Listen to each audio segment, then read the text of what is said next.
जय हिंद मित्रांनो. तर हा व्हिडिओ एंटायरली रिलेटेड आहे तो म्हणजे MPSCचा जो पूर्ण बदललेला पॅटर्न आहे आपला MES इंजिनिअरिंग सर्व्हिसेससाठी आणि जो कन्व्हेन्शनल पॅटर्नवर आपण गेलो आहे मेन्समध्ये त्याच्याशी रिलेटेड असणाऱ्या काही शंका अनुशंका ज्या काही असतील त्या आपण थोड्या निराकरण करण्याची कोशिश करूया. तर it's all about we know that की MPSCमध्ये जो पॅटर्न आहे तो म्हणजे प्री मेन्स आणि इंटरव्ह्यू हे तर आपल्याला माहितीच आहे. बदललेला पॅटर्न जो आहे तो आहे फक्त मेन्समध्ये जो काही कन्व्हेन्शनल आहे. तर हे ट्रान्झिशन जे आहे ऑब्जेक्टिव्हकडून कन्व्हेन्शनलमध्ये जे आपल्याला यायचं आहे त्याच्याशी रिलेटेड आपण हे डिस्कशन आज करणार आहे. तर डिस्कशन इज ऑल अबाउट आपल्याला माहीत आहे की व्हेरियस स्टेट इंजिनिअरिंग सर्व्हिसेसमध्ये मेन्स जी होती इंजिनिअरिंग सर्व्हिसेससाठी ती कन्व्हेन्शनल होती. आपल्याकडे फक्त पॅटर्न जो आहे काही दिवसापूर्वी बदलला होता, तो ऑब्जेक्टिव्ह झाला होता. पण पहिले 2008, 2009 आणि 11-12मध्ये MPSCनं कन्व्हेन्शनल घेतलेलंच आहे. तर तो जो बदललेला पॅटर्न आहे जो ऑब्जेक्टिव्हकडून आपण कन्व्हेन्शनलमध्ये आता ट्रान्झिशन करणार आहे. तर आपल्याला महत्त्वाचं काय आहे सिलॅबसमध्ये आपण जेव्हा पाहतो महत्त्वाचं काय असते आपल्याला जेव्हा आपण प्रिपेरेशन स्टार्ट करू तो म्हणजे सिलॅबस, त्याच्याशी रिलेटेड असणारी आपली स्ट्रॅटर्जी, आपले त्याच्याशी रिलेटेड असणारे PYQs. It's all about we know and practice. तर PYQचा जर आपण विचार केला सिलॅबस तर जो सेमच आहे जो ऑब्जेक्टिव्हमध्ये आपल्याला होता. तर फक्त चेंज जो आहे कन्व्हेन्शनलमध्ये तो एकच आहे, तो म्हणजे की आपल्याला थोडं मोर ऑफ अ कन्सेप्च्युअलाइज होण्याची गरज आहे, थोडं more of a behind the reasons जाणून घेण्याची गरज आहे. कारण की ऑब्जेक्टिव्हमध्ये आपल्याला डायरेक्टली माहीत होतं ते म्हणजे फॉर्म्युलाज आणि त्याच्यातून व्हॅल्यू टाकून आपण डायरेक्टली आन्सर काढत होतो. तिथे काही आपल्याला प्रूव्ह करून दाखवण्याची गरज नव्हती. बट इथं आपल्याला ते प्रूव्ह करून दाखवायचं आहे, पेपरमध्ये लिहून दाखवायचं आहे की फॉर्म्युला त्याच्याशी रिलेटेड असणाऱ्या व्हॅल्यूज आणि त्याच्याहून आन्सर जे आपण ते कसं पुट करतो आणि कसं काढतो हे सगळं आपल्याला प्रोसेस त्यात करायची. तर कन्व्हेन्शनलमध्ये जेव्हा आपण तो विचार करतो तर कन्व्हेन्शनलमध्ये दुसरा इम्पॉर्टंट टॉपिक तो म्हणजे आहे रिव्हिजन. तर आहेच, रिव्हिजन तर आपण करणारच आहे. आणि तिसरा important topic that is PYQ. तर PYQमध्ये जर आपण पाहिलं तर PYQ आपण कोणता घ्यायला पाहिजे, PYQचा बेंचमार्क काय. तर ऑल अबाउट स्टेट इंजिनिअरिंग सर्व्हिसेसमध्ये जो बेंचमार्क आहे तो नेहमीपासून जो आहे तो म्हणजे UPSC इंजिनिअरिंग सर्व्हिसेसचा. बिकॉज UPSC हे पहिल्यापासून मेन्समध्ये कन्व्हेन्शनलच आहे इंजिनिअरिंग सर्व्हिसेससाठी. तर all is benchmark is PYQ of ESE that is engineering service examination. तर आता PYQज तर इंजिनिअरिंग सर्व्हिसेसची आपल्याला करायचीच आहे डे फर्स्टपासून. आणि एक गोष्ट लक्षात ठेवा, माय सजेशन इज दॅट की for the practice of the mains in MPSC also we have to start the answer writing from day first. Because answer writing is much more important because we have to prove in the paper. आपल्याला इथं ऑब्जेक्टिव्हमध्ये tick नाही करायचं आहे, आपल्याला इथं लिहून दाखवायचं आहे. आणि जेव्हाही आपण पेपरमध्ये पाहतो जसं आपण MPSCचा जो मागच्या वर्षी आता 2023मध्ये जो मेन्सचा पेपर झाला तो पण आपण बघितला, तर दोनच कंपोनंट आपल्याला त्यात दिसतात, तो म्हणजे न्यूमरिकल्स अँड थेरी. आता थेरीमध्ये which all about we know की numerical and theory questions both are equally important, both carrying the same marks, we know that. But आपल्याला त्या पेपरमध्ये 200 मार्काचा पेपर जो आपल्याला 3 घंट्यात सॉल्व करायचा आहे त्या पेपरमध्ये मच मोर इम्पॉर्टंट काय आहे, much more important first of all is the question selection. Question selection is much more important and we have to write the answer. आणि आपल्याला जर आन्सर रायटिंग करायचं आहे तर practice is much more important. Test series आपण देणारच आहे, taste series द्यायलाच पाहिजे इज मच, हा तर एक कंपोनंट आहेच, इम्पॉर्टंट कंपोनंट आहे. बट डे फर्स्टपासून प्रॅक्टिस ही खूप जास्त जरुरी आहे. Because practice is why is so much important. Because जर आपण ॲनालिसिस केला टाईम फ्रेमचा MPSCमधल्या पेपरचा, MPSCमध्ये जो आपल्याला 200 मार्काचा 3 घंट्यात सॉल्व करण्याचा आहे पेपर, तर त्यात जर आपण बघितलं तर त्यांच्या पॅटर्ननुसार लार्ज क्वेश्चन आणि शॉर्ट क्वेश्चनचं कॉम्बिनेशन त्यांनी केलेलं आहे. Large question is all about carrying the marks of near about 16 and short क्वेश्चनला नियर अबाउट 8 मार्क्स. तर आपण टाईमचा जर ॲनालिसिस पाहिला त्या क्वेश्चनच्या मार्क्सनुसार तर नियर अबाउट आपल्याला 7 मिनटं जे आहे म्हणजे आपल्याला जे क्वेश्चन जेवढे सॉल्व करायचे आहे as per the pattern of MPSC, जेवढे क्वेश्चन आपल्याला शॉर्ट क्वेश्चन सॉल्व करायचे आहे किंवा लॉंग क्वेश्चन सॉल्व करायचे आहे.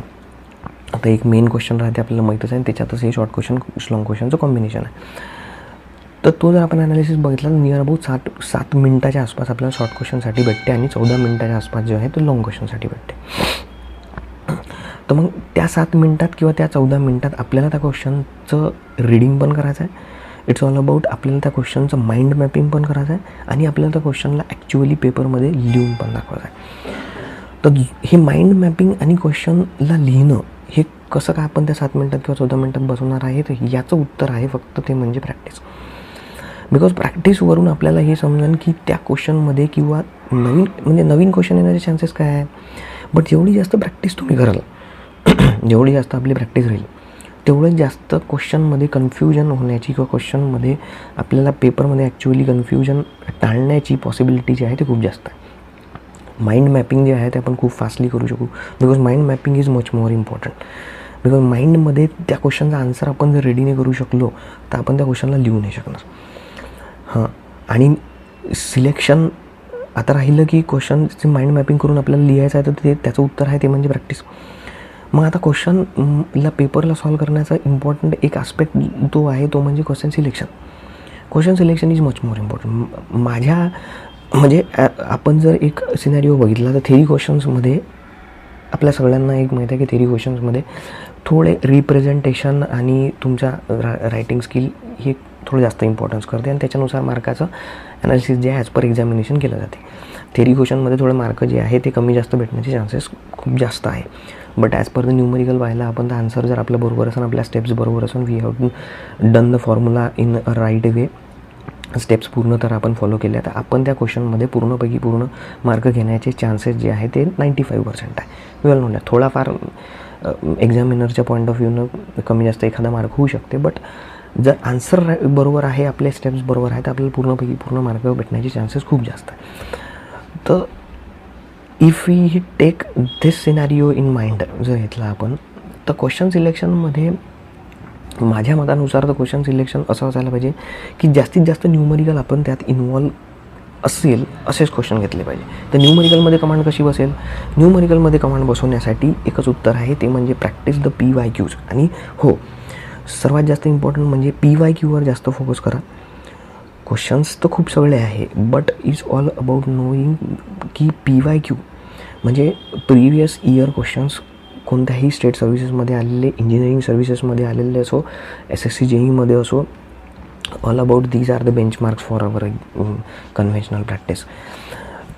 तर PYQs आपण सॉल्व जेव्हा करू तेव्हा न्यूमरिकल्समध्ये आपण तेवढी जास्त प्रॅक्टिस करू, तेवढंच जास्त आपण न्यूमरिकलवर कमांड बसेल आणि न्यूमरिकलमध्ये हाय मार्क्स भेटण्याची पॉसिबिलिटी खूप जास्त आहे.